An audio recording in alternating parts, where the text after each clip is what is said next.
Hi,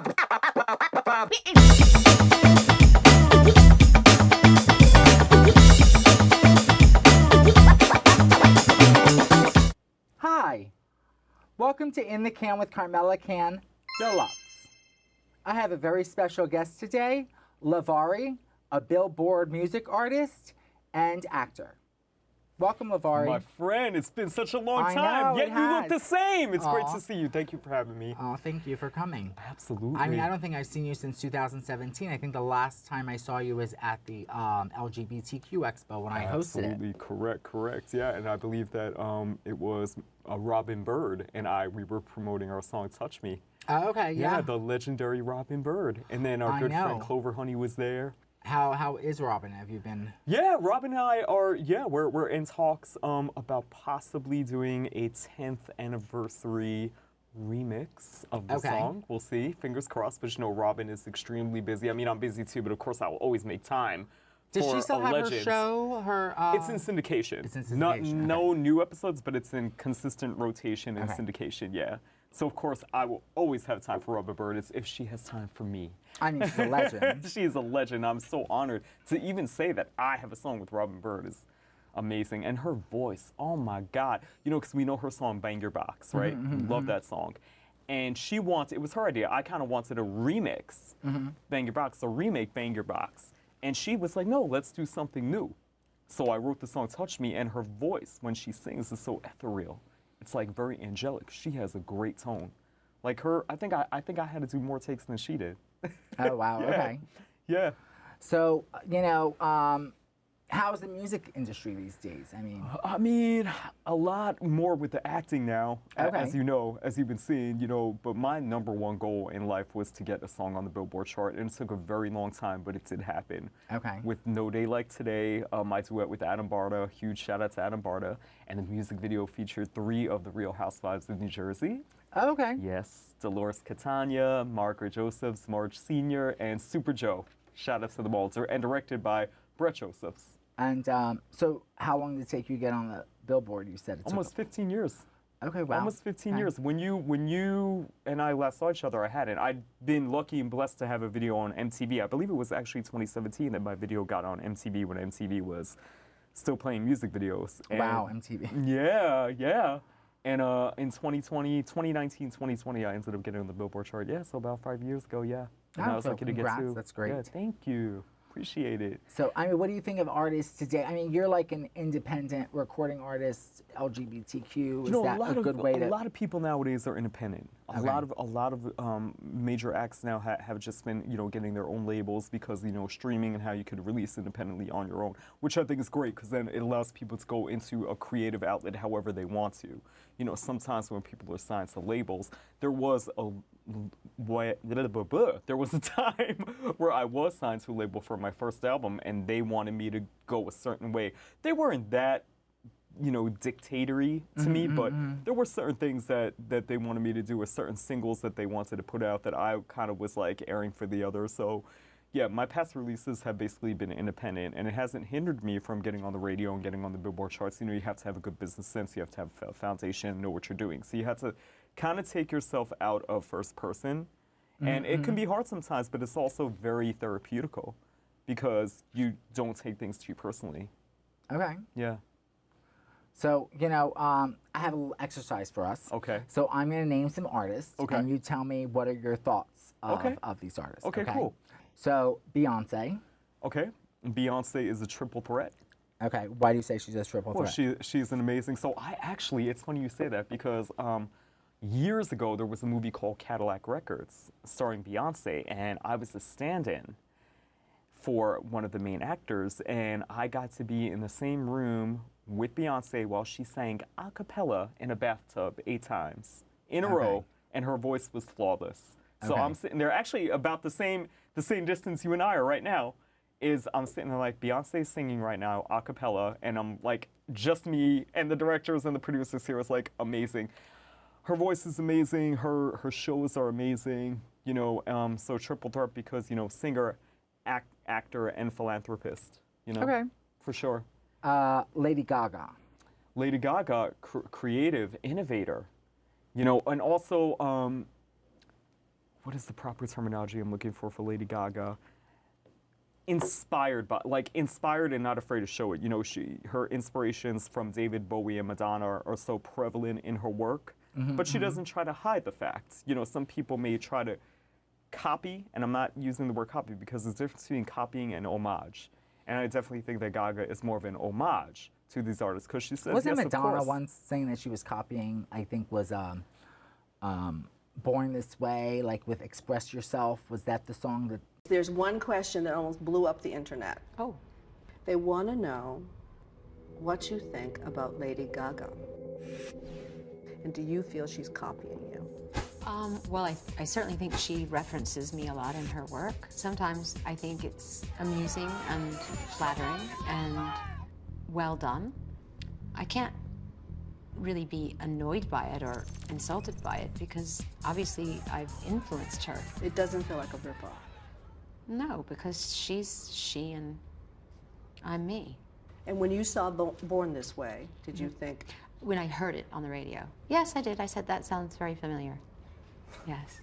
Madonna was Yeah, claiming... you know what's funny? I can't hear it. I've heard Born This Way and I've heard Express Yourself and I've seen Madonna perform Express Yourself and Born This Way as a medley in one of her tours, but I really can't, I can't make that correlation.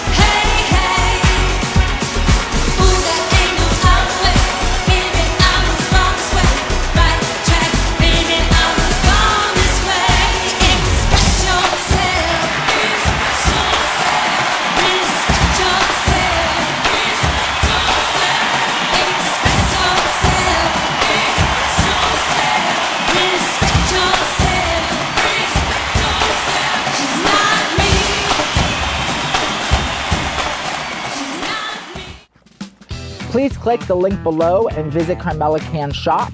Have official merchandise, anything from magnets to tote bags.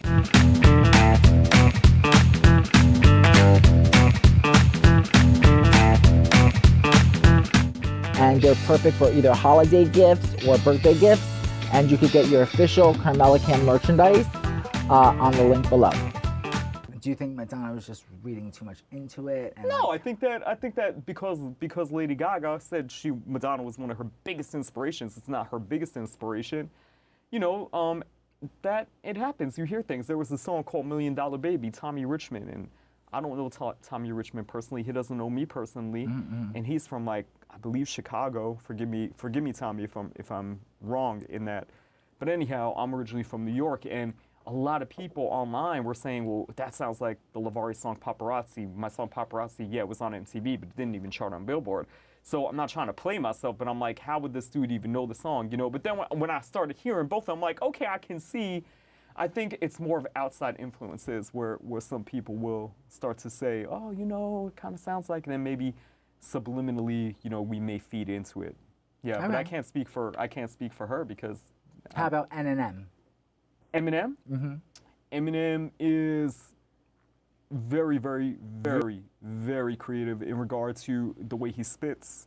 You know, it takes a logic. Like I've tried to do like some rap singing in the past, and it's hard, you know, to freestyle and spit. So I give it to anybody that can do that. I mean, For sure, yeah. I don't like how he kind of switched politically on things, or he seemed to be one way and then, you know, came out as another. But What do you hey, mean people by that? evolve. I feel like initially, and again, I don't know these people that we're talking about. I only worked with Beyonce once, but I still don't know her personally. Yeah, of And course. I've never met Eminem. I met Madonna, but I've never met Eminem. And I just think that some of his stances in the past kind of don't go with, you know, what he was saying now. Like he's very anti-Trump now, and I think that a lot of things he was saying in the past, I'm like, well, if you were anti this, anti that, it doesn't correlate with things that you've said in the past. But then again, people do grow and evolve. So, Okay. you know. Was he for Trump at some point? No, he never said he was for Trump, but there were just some things that, like, things he would say that, you know, or humor, and some things that he was dissing Trump about were, his songs were crass and had a lot of, like, tongue-in-cheek humor. So it's kind of like the pot calling the kettle black, so to say. Okay. Yeah. Drake. Drizzy Drake. Yeah. Drizzy Drake. I like the way that Drake was able to say you can't put an artist in the box because, you know, he was, you know, on the show, Degrassi, was that it?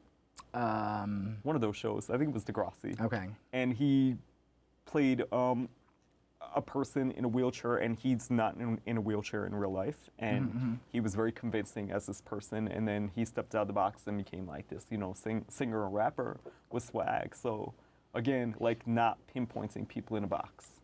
Like with me, like when I'll do horror roles and I can turn around and do dramatic roles and whatever, you know what I'm saying? It's like, don't necessarily pin it into a box. So just because I dress like this, people automatically that didn't know me assumed that I was a hip hop artist or a rapper. So what do you prefer, horror roles versus more? I always prefer horror roles because I Okay. just love horror movies. Even though a lot of the roles are intentionally schlocky, intentionally. What's your favorite horror movie? I don't have a favorite horror movie. I can give Okay. you 5. I can't give you 1. You want me to give you 5 off the top of my No, head? I'm like an 80s horror person. Oh, me too. I- Oh, yeah, I got you. 80s all the way. I All mean- the way. All of them are going to be 80s. Any ones that I say are mean, going to be. I don't know if it's just a new generation of horror, but like I like that great horror, like And those you are the know, the movies I do Nightmare on now. Elm Street Yeah. trilogy, the Friday the 13th, the Halloweens. Exactly. You know, I mean, those were great. Yeah, I mean, my like, favorite, it's funny, because I find that the 3s in each of the series are my favorite. My favorite Elm Street is Part 3, Dream Warriors. Okay, My favorite Friday the 13th is Part 3 in 3D. My second favorite Halloween is Halloween 3. Yeah, Okay. something about the 3s that I like. Yeah, no, I love them all, and like, you know, even if I want to watch a horror movie now, I'll put on a movie from the 80s. Yeah, you know, I think it is too, because now people have the CGI and everything, and back then we just had, you know, like hands-on special effects, you know, a lot of physicality, and now, like, you know, a lot of that gets cheated with CGI. Although a lot of the movies I'm in, they still have the actual special effects. Well, now they have that. There was a horror film about the guy who is like playing a game. What's the name of that? Saw? Saw. Okay. And but for me, it's like more gore than horror. Like there's some things I just have to like turn away. I'm like, either I've gotten very sensitive with my age, or horror has like turned more gore. I mean, what are your thoughts? No, I actually think the opposite. I actually think there's less gore, maybe with Oh, the really? exception of the Saw series, but I think there's a lot less gore nowadays. Okay. Except for the Terrifier series. So maybe it's my sensitivity level has changed. Well, Saw is kind of like, you know why I think it is? Because those are torture films. Okay. And I think that it's speaking to our uncomfortability with our bodies, right? So I think that's why you may feel that way about the Saw movies, because these are like situations where like we've actually imagined them happening. God forbid, what if I get stuck in an elevator? What if something tries to cut me in half? So I think those are fears realized. Whereas a thing like Michael Myers chasing after you isn't as reality as, you know, something like that. Yeah. Yeah, I think that's it. So what's your favorite horror actor I don't have or one. actress? Okay. Oh, horror actress. Oh yes, Linnea Quigley.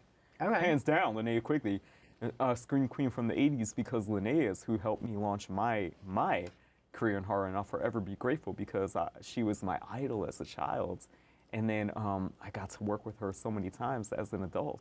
Okay. Yeah, Linnea Quigley for sure. She was in Return of the Living Dead, Night of the Demons, Silent Night, Deadly Night, and then she directed me in Zombie Games, and then we both were in The Barn too.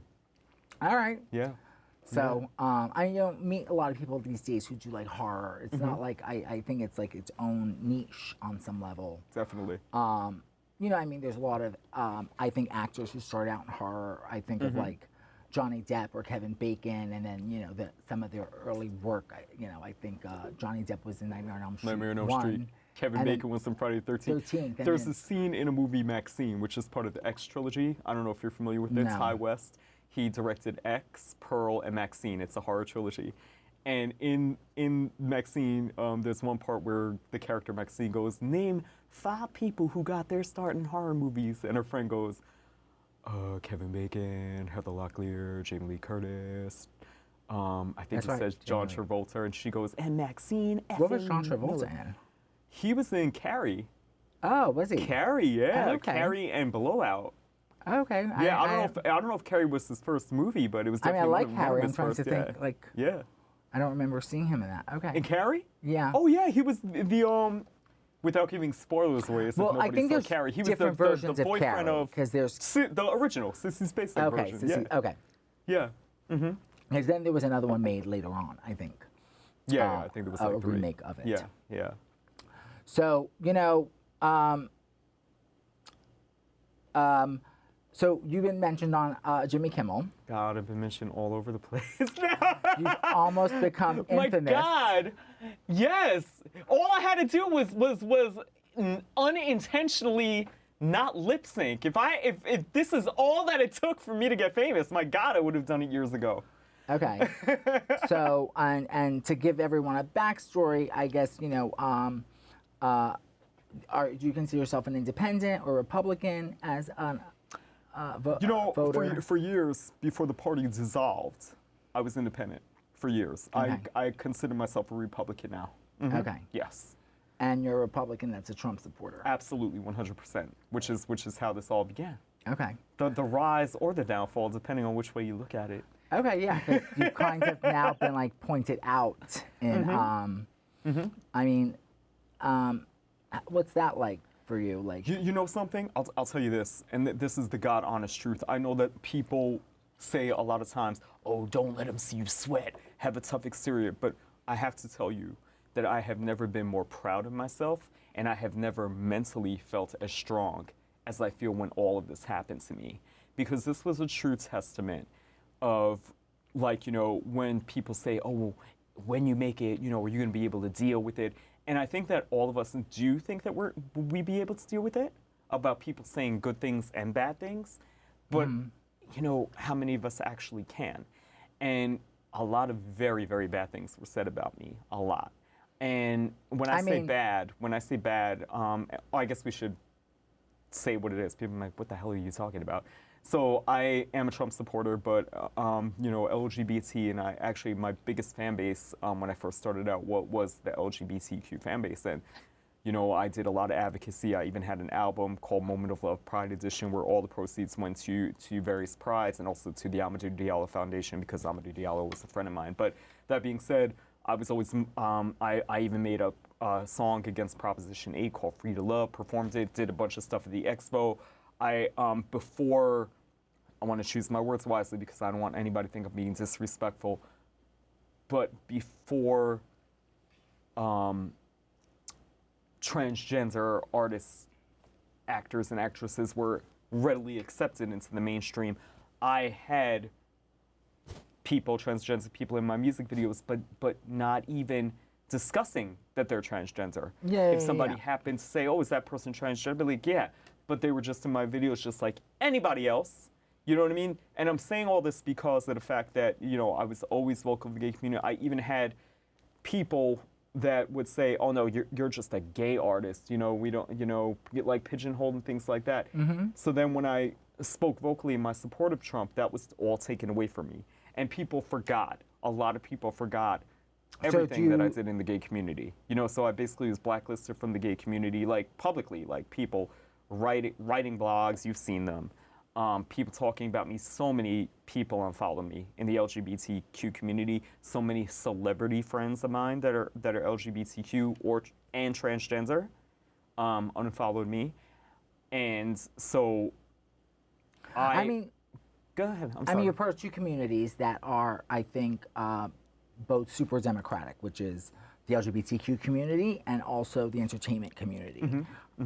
So it's like, and you belonging to both of those communities in your work and in your personal life. You said that like that was somewhat transforming on some level. Absolutely. I was very, not a single time did I retract. a lot of people will retract because they don't want their careers to be over. You see it a lot in the media. Do you think that there are other entertainers out there that are Trump supporters and just don't say it? Oh my God, 1,000%. I know, I know. So it's kind of like, and I would never say, I don't talk about people's power, but I tell you, I know. But a lot of people will apologize because they don't want their careers over. Of anything, they'll just apologize, even if they why don't do you mean think their it. careers are over? I'm just like... Because look what happened to me. Look what happened to me. Like, first and foremost, going back to if people like, what the hell is he talking about? I performed at a MAGA fashion show, and like there were, when I say especially on the app Twitch, thousands of comments. Who is this guy? This guy sucks. This guy can't sing. This guy's horrible. Is this a joke? And a lot of it, I later found out, were from paid bots. Not everybody, but there was a plethora of paid bots that were against Trump, that they were saying that because they wanted to instigate a thing, and they also wanted to demean me. You know, so like when people were saying, you know, so when my fans were saying, well, that's a recording artist, that's it, they're like, oh, I never heard of him. What? He can't be a recording artist, this is a joke. So they were intentional, not everybody. Some people did, you know, were writing that, but like the people that kept doing it over and over every few seconds, that was intentional. There was a bunch of them that anytime somebody would support Trump, same thing happened to Kanye West. Kanye West is, of course, a million times more known than I am, but the same thing, when he started speaking out for Trump, they started saying he's mental, there's something mentally wrong with him, Kanye West is mental, and they kept feeding that, and there were like so many comments, how come nobody's seeking mental health? So for me, they were hitting me below the belt. They knew that I was, you know, had just been starting getting into the mainstream, and they kind of redirected like, who is this guy? Who is he? Oh, this is a joke, right? He can't really sing. This is a joke, right? Yeah, I mean, but it made me strong. So not one time did I think to A, apologize, because I have nothing to apologize for. I stand my ground. But B, I didn't go away. And some people would lay low, and I was even advised to lay low, and I absolutely refused. What I did was I took basically like comments and shared them on my social media. There was one part of the show where my ass showed because I was lifting up dancing, and like the top of my butt showed, and people were like putting a plumber's crack, crack is whack, I even was laughing at some of them, but then they were taking some like drawing bikinis on my thing, and somebody put like a fart smell or something. I shared it all. I shared it because like, you're not going to shame me. So you were attacked.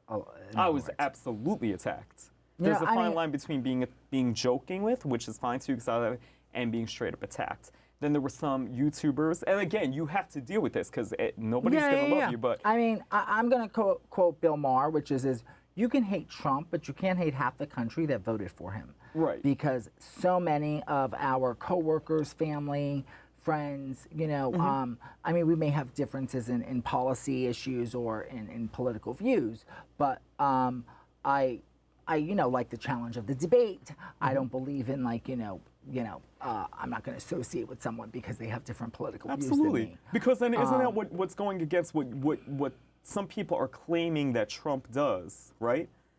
Well, I think of, I've heard the argument that says anyone who supports Trump is supporting policies that go against, that may be supporting racism or transphobia. I mean, what's your thoughts on that argument that, like, a lot of people view that by voting for Trump, you're supporting those types of policies? It's people that aren't researching, and it's a catch-22, I'll tell you, because on one hand, I say, well, people aren't researching for themselves. But on the other hand, we're supposed to rely on news and media. I mean, what do you mean by that? Because, like, I'm about to say. So, on one hand, people aren't researching the facts, right? But on the other hand, it's because a lot of us don't have time. A lot of us are relying on what we're seeing on the news or reading in the media or social media. And unfortunately, a lot of what was fed to us on the mainstream news and social media was truth spiked with a lot of inaccuracies or a lot of like exaggeration. So if you're asking me specifically about certain things, I could tell you that being that, and people saying, well, that doesn't mean anything, but it does. I grew up in Jamaica, Queens. I also grew up in Bayside, but predominantly Jamaica, Queens, and Queens Village, right? Trump is from Jamaica. So the reason that people might say, well, that doesn't mean crap, it does. because I see things and I've heard things and I remember things that maybe if you were in Manhattan or somewhere else in the country, you wouldn't know that Trump supported a bunch of people in the hip hop community. Trump did a lot of free cameos in movies, and you know what I mean? No, I mean, you know, Trump definitely. So for the racism part, I'm just like harken back to that. There's But Trump was also a Democrat one time and then became a Republican later on. Correct. So, I mean, people changed their opinion of him, I think, once he ran for office. But there are people in the LGBTQ community who would say, you know, there's a lot of Republicans that are attacking trans people on a legal level, not just the rhetoric. okay. So, I mean, being part of the LGBT, what are your thoughts with that? I think that again, people don't rely on the media. I'm sorry, the media is like the National Enquirer nowadays. So you don't believe No. the Republican Party's threatening trans people? No, what's going on, from my knowledge and from my research, is that what Trump and his policies and the Republican Party want to do in this new administration is they want to ban transgender operations for those under the age of 18. But now when you look at the media and things, and I've corrected several of my friends on this, they're like, he wants to ban trans operations. I'm like, no. They want to ban trans operations in people under the age of 18. So that's one. Okay. The second one is he wants to ban trans athletes in sports. No. He wants to ban trans athletes in women's sports, but he's suggesting that trans athletes have, you know, they're like, you know, how they have the men's competitions, the women's competitions, things of that nature. So there's truth in what I'm saying. It's being peppered with exaggeration. That's what I mean. Another thing that a lot of people don't know is that he actually, there was, and forgive me because the entirety of what I'm saying isn't in front of me, but the first time that he was president, they were trying to pass this worldwide bill to decriminalize countries that say homosexuality is a crime. He signed his name to enact that bill to decriminalize homosexuality in other countries, to bring people together and to help decriminalize it in other countries. And he also hired, and you can, because I know you need to jump in, this is your show, but he also, on his cabinet, an openly gay Republican. On Yeah, I his mean, first I'm term. going to disagree a little bit with you because No, why don't he you? has Tell me. rhetoric that he has said where he doesn't believe in the gender ideology, and that's not just about kids. He was referring to the entire spectrum of trans people. Okay. At least that's my interpretation. There's also been recently people in the House that are like making an issue about, you know, House representatives in bathrooms and wanting to now change policy all over federal government and federal places where they want to ban people for bathroom use. So it's not just about kids. I mean, it is kind of like, you know, I think that they use the kid thing as you know, as a way to rile up the crowd, but it actually has a deeper, their intentions are a little deeper than just kids. Okay. You know what I mean? But you know, and I see why some LGBTQ people, because the alphabet, the LGBTQ, no one's separating. We're all together and we're united, and you know, we're all standing for that. So I can see why. Oh, I can definitely see why too, for sure. Oh yeah, of course. On gay marriage, for example, he has vocally said on more than one occasion he has no plans to try to overturn gay marriage. He said the law is the law, and that's that. He said that on more than one occasion. But there's still people that, just like the first term, were like, I'm going to have to go move out of the country. He's going to take our gay marriage rights away. And he verbally said he has no plans to even look into overturning that. So that's what I'm saying, where people are, where are they getting this from? And it may be from that because you're hearing, because of the language that is used like that. But then there are facts. I think when you have certain Republicans that start saying that they want to govern the country as part of a religion, where I believe religion and state should be separate. Separation of religion and state, I definitely absolutely. don't want anyone to infringe their religious beliefs on me or their values onto me. I do believe those things should be kept separate. I agree. That it's been used as a way to, as a negative and in a way to kind of beat LGBTQ people down. So people are scared, and I don't think that they believe necessarily. No one thought that Roe versus Wade was going to get overturned. Now let me tell you something, Carmella. That's something that I'm absolutely against. Against the Roe versus Wade being overturned. That was the mainstay for me because when I never like to speak for a woman's behalf. I'm not a woman. I feel like I have no right. Of course, I have right to stand up for anybody, but I can never justify how it feels to be a woman. But that is one thing that was a tough one for me because I was like, I'm so against that. What I'm not against though is that people trying to abort in a third trimester if it's not life-threatening. To me, I just think that's murder. I think if a baby is like 7, 8, 9 months in a mother's womb and they decide they want to just abort it for a non-health reason. But the percentages of that are so low. No, I know. I'm saying that's an argument that gets thrown out there. Right. But I totally agree with you about Roe versus Wade 100%. Yeah, we are on the same page. You were talking about how it's affected your career. I'm assuming in your personal life too, or no? For friends. For but friends. then I come to say they weren't my friends to begin with then. I had Newark. I used to live in Newark, and I showed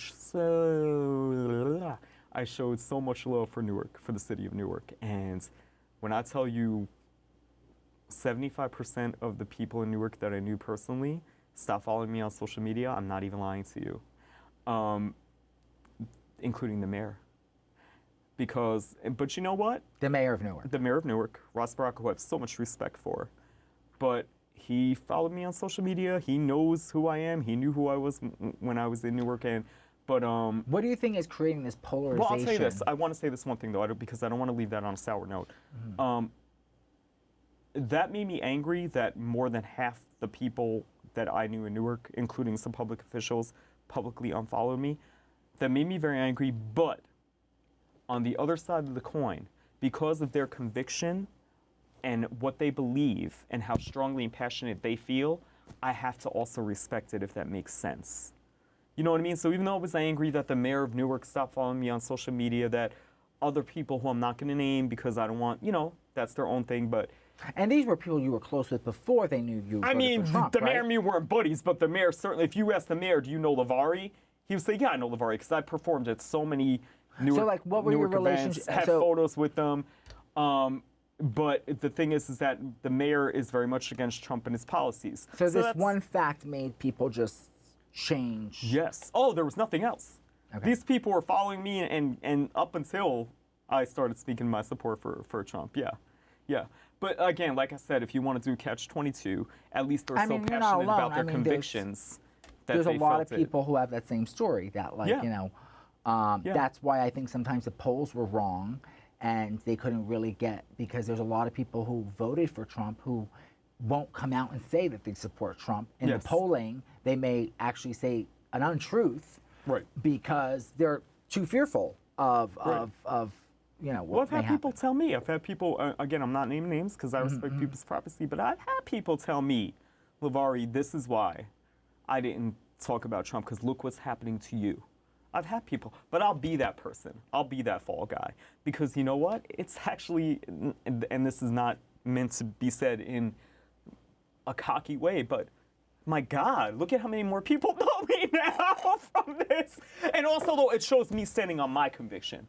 Because anybody else, people said, dude, I would have fucking threw in the towel. I would have kept my mouth shut. I would have disappeared. And I just kept going and going and going. To show you can't beat me now. You continue to take this away from me, that away from me, but I wouldn't be able to sleep at night if I turned around and said, all right, guys, yeah, you're right. I was lying. I was just trolling. Because there were some people that even said on social media, he's really trolling y'all. He don't believe, and I was mad. I was like, don't tell people I'm trolling, because that's not true. Yeah. All right. And are you dating someone? Yes. Okay. But I don't talk about my personal stuff because they're a private person. but I will say that they are a Democrat. I know. That's why I kind of brought this up because I know we spoke earlier, and I'm trying to figure out how that works because there's so many people out there who are Democrats that say I will never date anyone who like. They said that a lot of their friends saying it's a deal breaker, but you know what? This person didn't ask. When we met, the person didn't know who I was. And I do that for several reasons because I want to know if somebody really likes me or somebody, and so they didn't ask for this. They didn't ask to be thrown into a spotlight, which is why I don't say their name, and we don't take many photos together for social media. But yeah, it's definitely been. We joke, so we'll make little jokes, but they actually are the ones that told me, let's not talk too much about politics. Because, you feel one way and I feel the other way.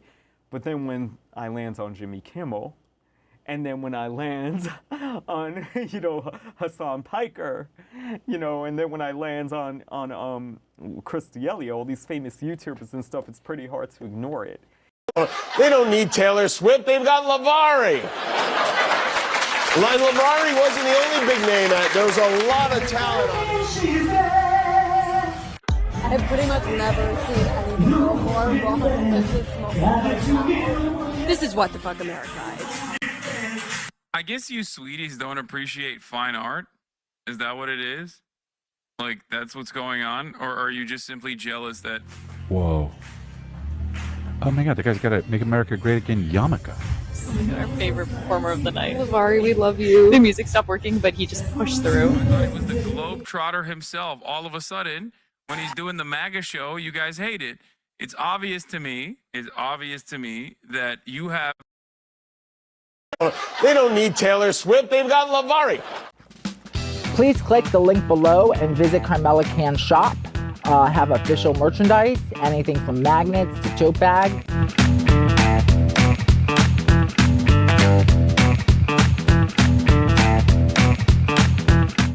And they're perfect for either holiday gifts or birthday gifts. And you could get your official Carmella Cann merchandise on the link below. You know what I mean?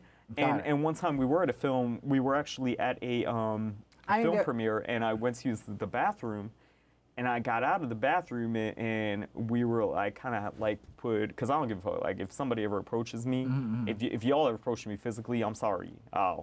If you go to punch me, I'm gonna punch you. But anyway.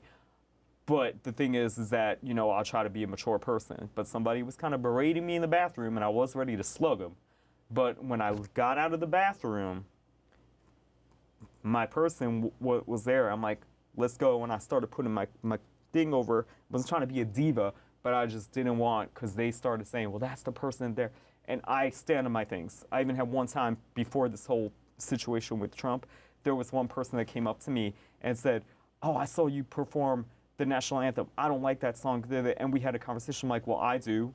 And this is why, like I said, standing on my convictions. But in this case, I didn't want the person I was with to get thrown into it. You know what I mean? So I put a code on me, very much like, when they say, oh, somebody's trying to hide. I was, but it wasn't for like, oh, don't look at me. It was for that. So, but there are a lot of people out there that are very passionate about their politics, where like they cannot even consider. You know what I'm trying to say? Like, I know people who've told me like, I don't even want a Republican coming into my house. Right, so, which is stupid. It's very stupid because you are enacting the exact thing that you claim to be standing against. You say you're standing. I'm not saying you. I'm saying these people. You're standing against bullying. You're standing against this. You're standing against that. But yet you're bullying somebody by not allowing them in your house, by not talking to them. So what is that? You're actually the pot calling the kettle black. Well, on some level, it's like the mission statement. It's like, the new mission statement is, oh, you're a Trump supporter, like you're canceled on some level. Whether it's, so it's a polarizing place we're in. It is polarizing. I've even on this podcast, because I've featured, a lot of guests on both sides of the aisle, and I like having a debate and conversation. Which is why I love, And I've been criticized by some people who are like, you know, Carmella's to the right, even though I'm not. But like, you know, I don't believe in working in silos.